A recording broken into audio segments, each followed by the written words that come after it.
वो दम कर देते थे, फिर कहते कि 6 दम करने के बाद उसने कहा कि एक चिल्ला है वो करना है। तो मैंने मेरी सास को बताया तो कहती है कि चिल्ला तो करना पड़ेगा, औलाद जो लेनी है हमने।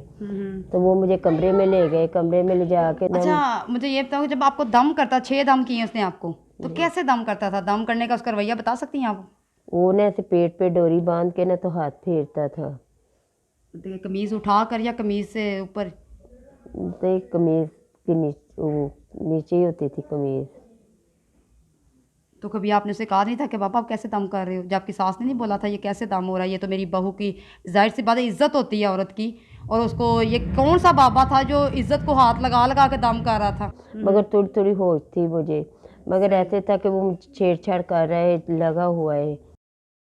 अस्सलाम वालेकुम नाज़रीन, मैं हूँ आपकी मेज़बान रुबीना मलिक, और आज आपको एक भयानक स्टोरी बताने वाली हूँ कि जो ढोंगी हमारे बाबा जो बने होते हैं, जगह जगह पर बाबा जी बैठे हुए हैं कि दम करवा लो, औलाद नहीं होती तो इनसे दम करवाओ तो औलाद होती है। जो सास माएँ जो होती हैं वो अपनी बेटियों बहू को वहाँ लेके जाती हैं, लेकिन इनकी एक भयानक जो स्टोरी है, जो कहानी है, आज हम ये इस बहन से जानेंगे जिनके साथ ये बहुत बड़ा वाक़या बुरा हुआ कि इनके घर भी एक औलाद नहीं हुई थी, तो लेकिन इनकी सास जो एक बाबा जी के पास लेके गई कि मेरी बहू के पास औलाद नहीं है, तो बाबा जी ऐसा कुछ करें कि मेरी औलाद, बहू के घर औलाद पैदा हो जाए।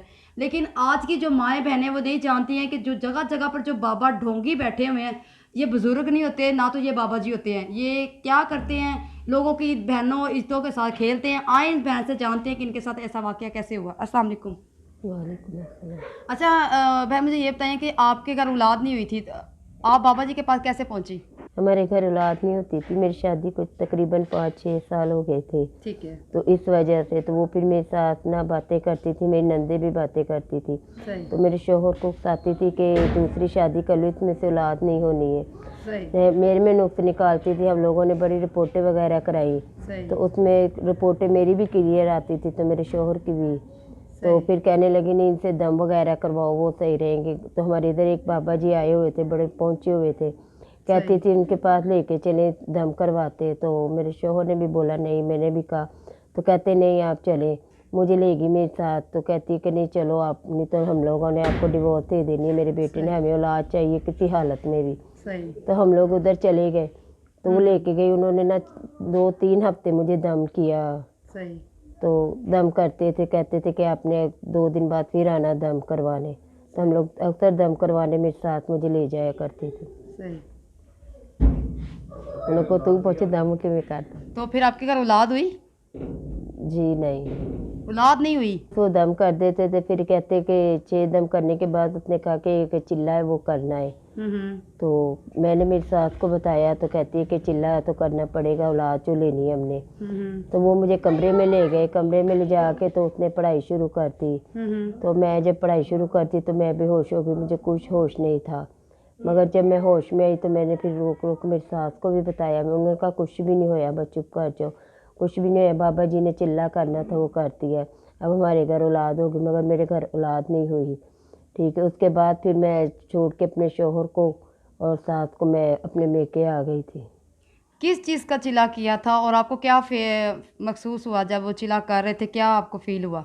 उसने ना मुझे कोई नशेदार चीज़ खिला दी थी, तो मुझे कुछ होश नहीं था। सही। इस वजह से। क्या आपने क्या चीज़ खाई थी? आपको क्या खिलाया, क्या क्या के खिलाया कि आप ये खा लो तो चिल्ला कर देंगी? मिठाई खिलाई थी। अच्छा, आपको मिठाई खिलाई थी, जी। तो आपको बाकी और होश नहीं है कि आपके साथ क्या हुआ है? नहीं, और पानी दम करके दिया था, कहता कि ये पानी पी लो तो इससे भी शफा देगा अल्लाह ताला, आपके घर औलाद हो जाएगी। मैंने पानी भी पिया था। आपको कैसे फील हुआ कि आपके साथ वो कोई बुरा कर रहा है?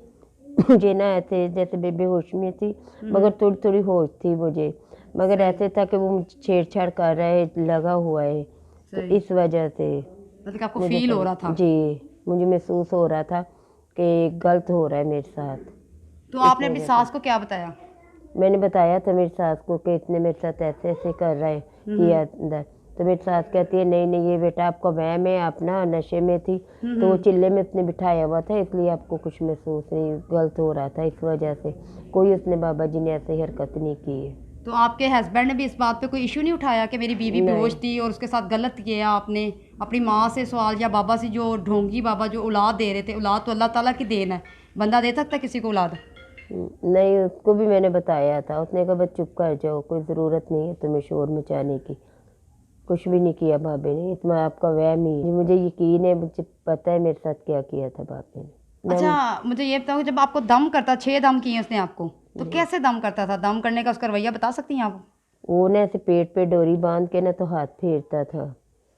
देखिए, कमीज़ उठा कर या कमीज़ से ऊपर? तो एक कमीज़ के नीचे ही होती थी कमीज़। तो कभी आपने उसे कहा नहीं था कि पापा आप कैसे दम कर रहे हो? जब आपकी सास ने नहीं बोला था ये कैसे दम हो रहा है, ये तो मेरी बहू की ज़ाहिर सी बात है इज़्ज़त होती है औरत की, और उसको ये कौन सा बाबा था जो इज़्ज़त को हाथ लगा लगा के दम कर रहा था? मैंने बताया था तो वो कहता था ये दम ऐसे ही होते हैं। तो मेरी सास कहती थी हाँ बेटा आपको नहीं पता है, बाबा जी को आपसे बेहतर पता है, ठीक है, वो जो कर रहे हैं वो सही कर रहे हैं। आपने नहीं रोका उसको? चलो आपकी सास तो माना आजकल का माशरा वाकई में ही जाहिल ही है। सास जो होती है ना पेंडू, वो वाकई जाहिल होती है। उनको ये बात नहीं पता कि हमारी बहू बहन की इज्जत है, चाहे उसके छेड़छाड़ी हो रही है, उसकी इज्जत पे हाथ आ रहा है, नहीं, अपने जो कहते हैं ना लगे रहना, अपनी मस्त माहौल में लगे रहना, कोई फेर नहीं, कोई फ़र्क नहीं पड़ता। तो आपने नहीं अपनी इज्जत को सेव किया कि यार मेरी क्यों ऐसे हाथ लगा रहे हो? मैंने कहा था उसे, उसने कहा नहीं दम आपने करवाना नहीं है। तो उसने मेरी सास को बताया कि आपकी बहू शोर करती है जब मैं दम करता, तो मैं मजबूर थी अपना घर बचाने के लिए, मुझे धमकियां देते थे, अपना शोहर मारता पीटता भी था। तो शौहर अंधा था, उसको नहीं पता कि एक गैर मर्द मेरी औरत को हाथ लगा रहा है? उसकी गैरत क्या कहीं मर गई थी? नहीं, उसको कुछ भी नहीं कहता था, कहता था यार तुम्हारा वहम है, ऐसे औलाद लेनी है तो ये सारा कुछ करना पड़ता है। तो क्या औलाद हुई बाद में? नहीं, औलाद नहीं हुई। इज्जत भी गई, औलाद भी ना हुई। नहीं, औलाद हुई नहीं। अच्छा, अगर मुझे ये बताओ कि अब आपका मीडिया पे आने का क्या मकसद है? आप मीडिया पे क्या क्यों आई हैं? मेरे मीडिया पे आने का ये मकसद है कि जो मेरी दूसरी बहन है ना उनको सास ऐसे उलझा के ले जाती है औलाद के लिए, ठीक है, मेरा ये माओं से बहनों से सासों से यही है कि प्लीज़ आप लेके ना जाया करें अपनी बेटियों को बहुओं को। पीर फकीर औलाद नहीं देते, औलाद देने वाला अल्लाह की ज़ात है। बेशक, बेशक। अगर पीर फकीर औलाद देते आज कोई बे औलाद ना होता। कई ऐसे पीर भी हैं जिनके घर में खुद औलाद नहीं है, तो वो ऐसे ही हमें क्या औलाद देंगे। ऐसे ही है।